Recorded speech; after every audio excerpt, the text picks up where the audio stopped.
Hello and welcome to my kitchen. Today we are going to be making zucchini bread. So as you know, we're coming to a close of summer, getting into early fall, and that means in this neck of the woods anyway, lots of zucchini. I personally have a plant that something, and we have a lot of different critters out here at night, is stealing my zucchinis when they get about this big. They take the whole thing and then they run off with it. And I have no idea what it is because where my plant is, there's grass all around, so I can't see tracks. So something's getting away with mine, but luckily my mom and a sister at church has been keeping me in zucchini. So I have nothing to complain about.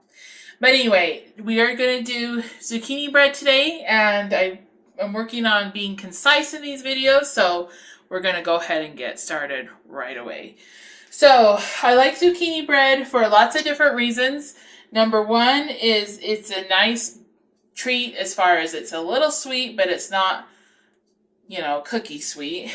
And number two, it's an easy bread. You don't need any special tools, no special ingredients. And number three is it's really a comfort food. It tastes so good in the morning with breakfast or a slice in the afternoon when you have iced tea or coffee. So it's just a nice all-around treat. So what we're going to do first is right here I have in this bowl 3 cups of flour. And to that, we're going to add a teaspoon of salt,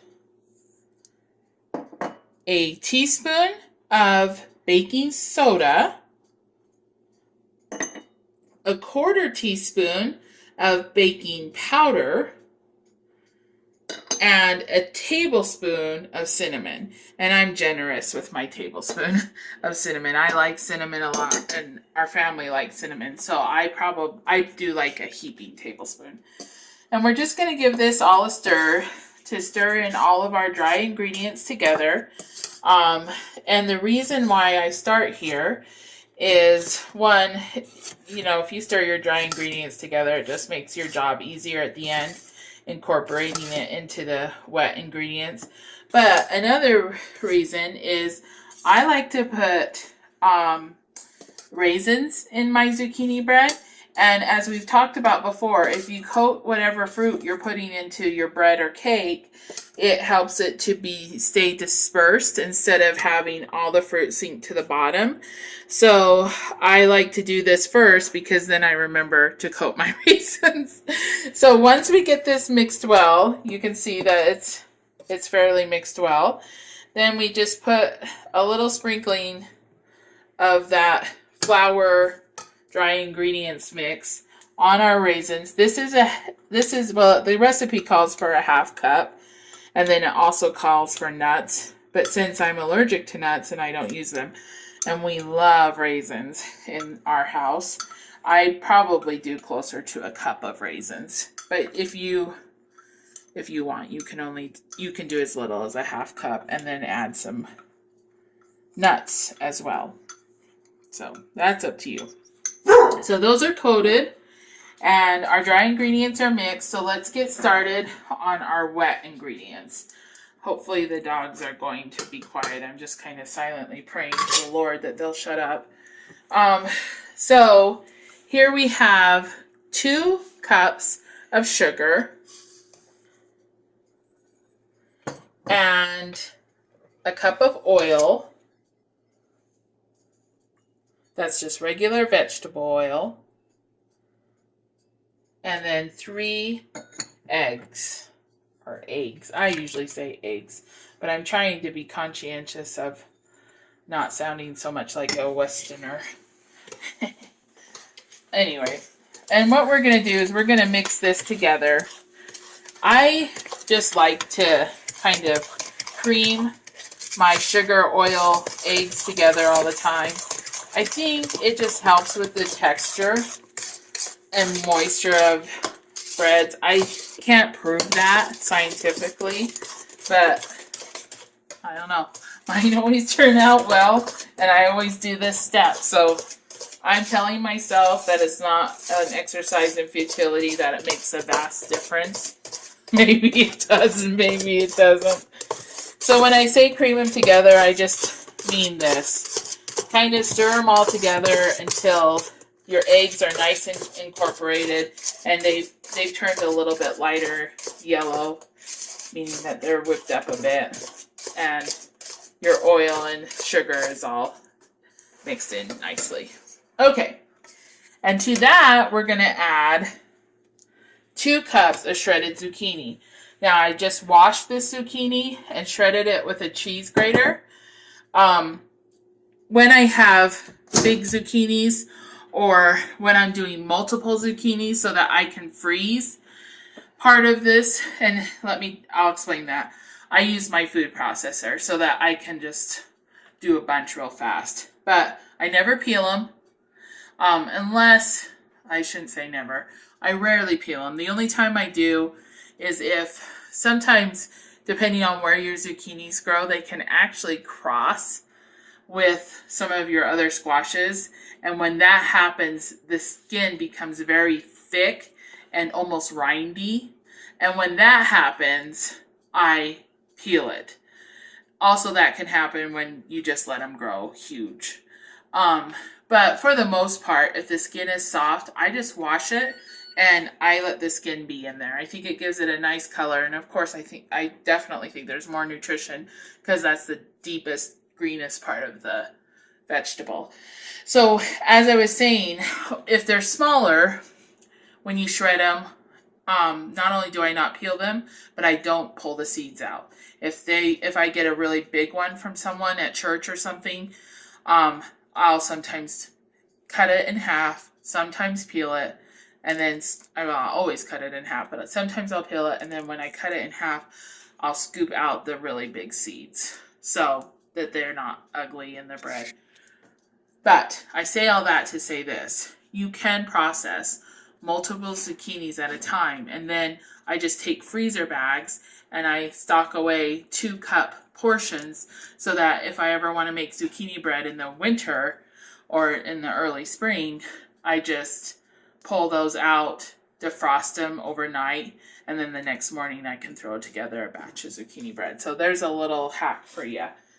So anyway, we're going to stir in this zucchini just till it's well incorporated. Just like that. And it provides a lot of moisture. I don't know if you can tell on the video, but this has gone from kind of pasty. This time the dogs aren't going to stop. Okay, I'm back. I had to let the dogs out. Jaden's home for lunch and for his lunch hour, and I knew they wouldn't stop if he was coming home. So anyway, there we are with the zucchini incorporated. Like I said, it adds a lot of moisture. By the way, if you do freeze it and then let it defrost, don't drain it. Do not drain it. It's going to be like so watery. You're going to think, surely this is too much liquid. It's not, okay? And your bread will turn out really well. If you drain it, it's going to not turn out as well. It's going to be dry and yucky. Okay, so I almost forgot. We also need to add, as part of our wet ingredients, 2 teaspoons of vanilla extract. Thankfully, when I picked up my dry ingredient bowl, I saw that. Okay, so now, easy as pie, we just put in our dry ingredients into our wet. Give it a good stir.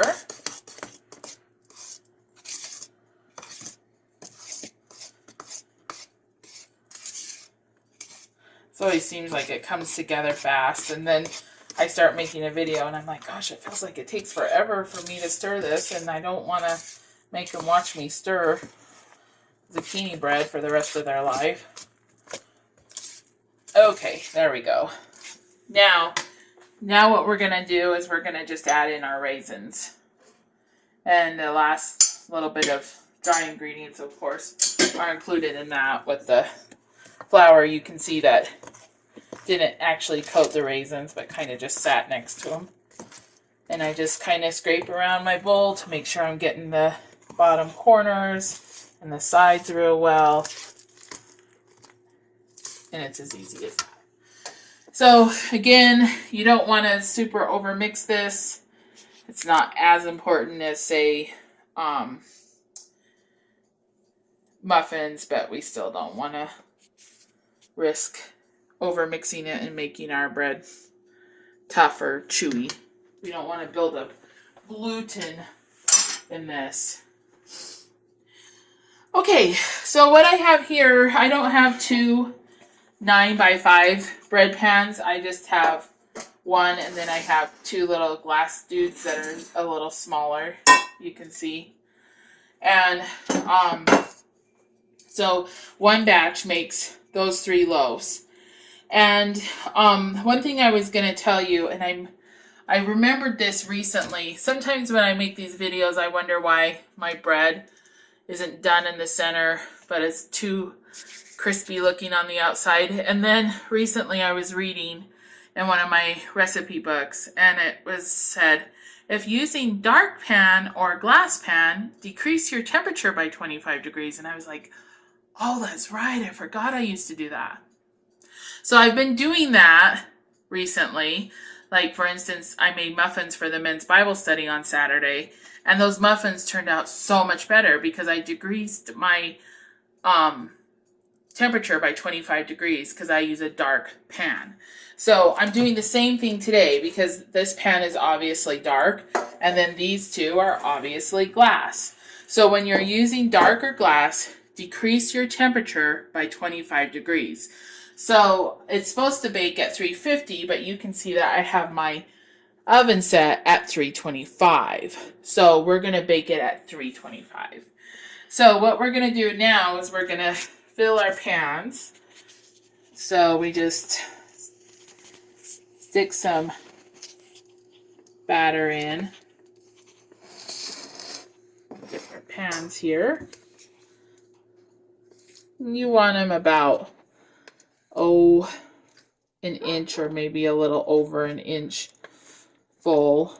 They will rise quite a bit. I just kind of split it here between the 3. These little bread pans are nice, but I really honestly prefer the full-size pan. But I'm the type of person that I pretty much make do with what I have until I can't stand it anymore. So here we are. So it looks to me like that one there in the middle that you're seeing is. It did.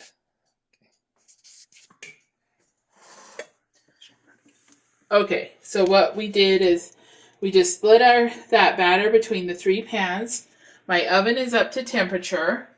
So now, like I said, we're going to put these in and we're going to bake them at 325. My recipe says for an hour.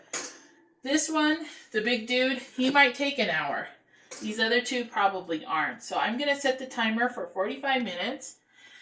And then we will check them again at that point, and I'll let you know where we're at. Welcome back.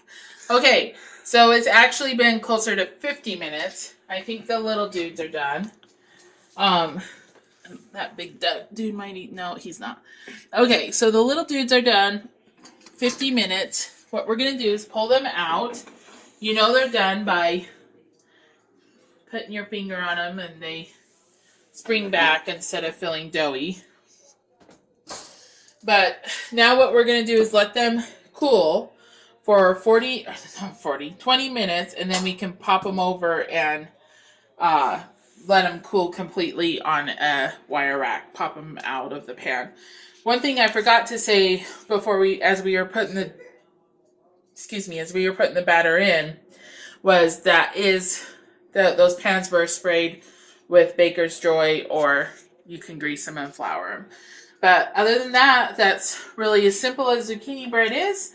And other than that, I guess I get to say, I love you, we love you, God loves you, and God's got this.